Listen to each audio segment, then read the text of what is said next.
नमस्कार मित्रों, हमारे चैनल में आपका स्वागत है। आज माता के 7वां अध्याय सुनेंगे। चंड और मुंड वध। ऋषि ने कहा, शुंभनिशुंभ की आज्ञा पाते ही चंडमुंड अपनी चतुरंगिणी सेना के साथ अस्त्र शस्त्रों से सज्जित होकर देवी के पास चल पड़े। उन लोगों ने पर्वतराज हिमालय की स्वर्णिम ऊंची चोटी पर देवी को सिंह पर सवार देखा। देवी मंद मुस्कान बिखेर रही थी।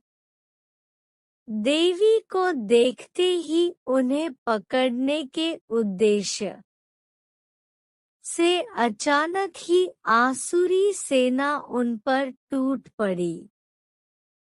किसी ने अपना धनुष संभाला तो किसी ने म्यान से तलवार खींच ली तो कुछ एक देवी के सामने आकर खड़े हो गए।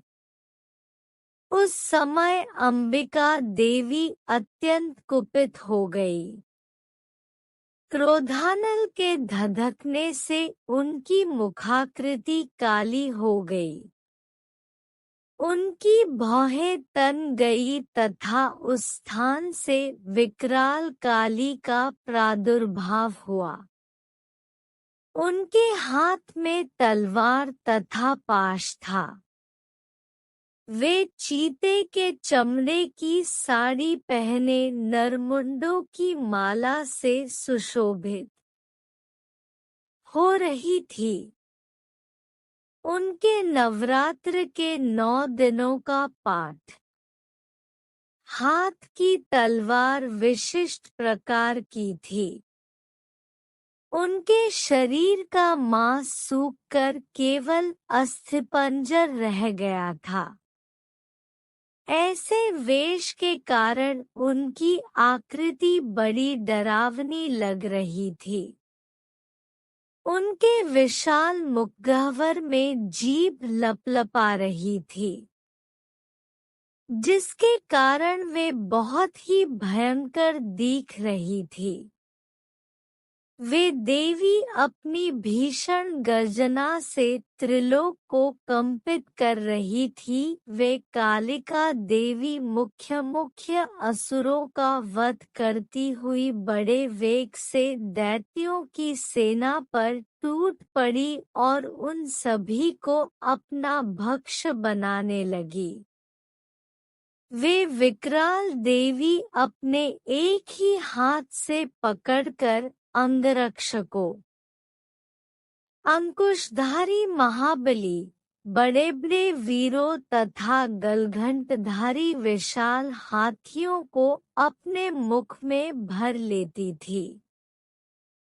इसी तरह हाथी, घोड़े, सारथी आदि को निगल कर भीषण आवाज में उन्हें चबा रही थी। किन्हीं किन्हीं राक्षसों के केश खींचकर, किन्हीं का गला मरोड़कर, किसी को पैरों तले रौंदकर एवं किसी को अपने वक्ष प्रहार से यमालय भेज देती थी। दानवों द्वारा क्षेपित अस्त्र शस्त्रों को वे मुंह में पकड़कर दांतों से पीस डालती थी। काली ने उन महाबली दैत्य समूहों को कुचल डाला। कितनों को ही उन्होंने अपना आहार बनाया तथा कितनों को रणभूमि से भागने में विवश कर दिया। कोई तलवार की धार से चीर डाले गए तो कोई खटवांग से मार डाले गए और कितने ही उनके नुकीले दांतों में पिस गए। नवरात्र के 9 दिनों का पाठ। इस प्रकार क्षण मात्र में ही देवी ने उस विशाल सेना का अंत कर डाला। अपनी सेना का इस प्रकार नाश होते देखकर चंड वेगपूर्वक काली की ओर लपक पड़ा। उसने अपने बाण बरसाकर तथा हजारों बार युक्त अपने चक्रों को चलाकर देवी को ढक दिया। देवी के मुखविवर में प्रविष्ट वे अनेकों चक्र ऐसे लगे मानो अनेक सूर्यमंडल मेघों से ढक गए हों। काली ने कुपित होकर भयंकर गर्जना के साथ अट्टहास किया। उनके मुख के अंदर अदृश्य सी रहने वाली दंत पंक्ति चमक के कारण बहुत ही उज्जवल दिखाई पड़ रही थी।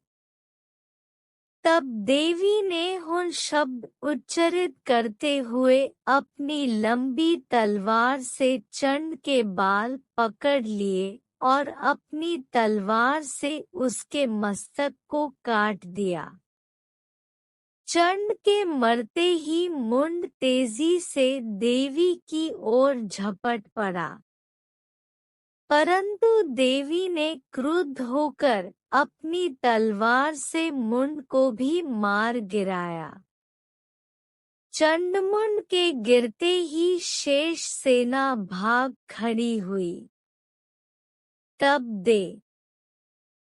वी चंडमुंड के कटे सिर को हाथ में लेकर भगवती चंडिका के पास गई और विकट अट्टासनव्रात्र के 9 दिनों का पाठ करके कहने लगी हैं, देवी, मैंने इस चंडमुंड नामक महापशु को तुम्हें भेंट किया है। अब तो शुंभनिशुंभ का वध तुम स्वयं ही करना।